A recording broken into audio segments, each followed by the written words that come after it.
Subscribe to our YouTube channel and press the bell icon to get the latest updates.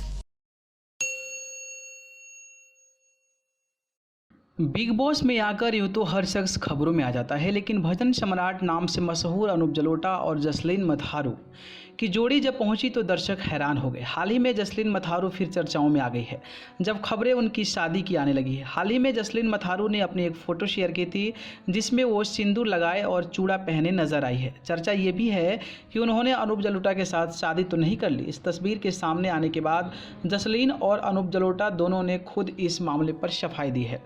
Jasleen Matharu ने इन खबरों को गलत बताया है और इन खबरों पर अनूप जलोटा का रिएक्शन सामने आया है। अनूप जलोटा ने कहा कि जसलीन मथारू उनकी बेटी की तरह है और मैं और उनके पिता जसलीन के लिए लड़के देख रहे हैं। उन्होंने कहा कि मैंने उन्हें एक पंजाबी लड़के के बारे में भी बताया है जो कनाडा में रहता है, हालांकि अभी कुछ फिक्स नहीं है। अनूप ने कहा कि पहले भी कह चुका हूं कि जसलीन मेरी बेटी जैसी है और मैं उनका कन्यादान करूँगा।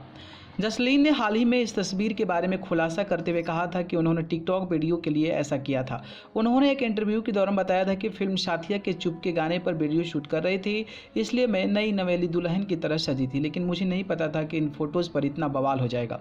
आपको बता दें कि बिग बॉस में दोनों ने बतौर बॉयफ्रेंड गर्लफ्रेंड एंट्री की थी, लेकिन बिग बॉस से बाहर आने के बाद दोनों ने साफ कर दिया कि वो शादी नहीं करने जा रहे हैं। ये सारा काम उन्होंने बिग बॉस के कहने पर किया है। हालांकि बहुत से लोगों का दावा था कि अनूप जलोटा और जसलीन में काफ़ी करीबी रही है, यहाँ तक कि जब हाल ही में जसलीन मथारू पारस छाबड़ा के स्वयंवर को लेकर प्रसारित हुए शो मुझसे शादी करोगी में पारस से शादी करने पहुंची थी, तब अनूप जलोटा ने इस पर नाराज़गी जताई थी और कहा था कि जसलीन को ऐसा नहीं करना चाहिए था।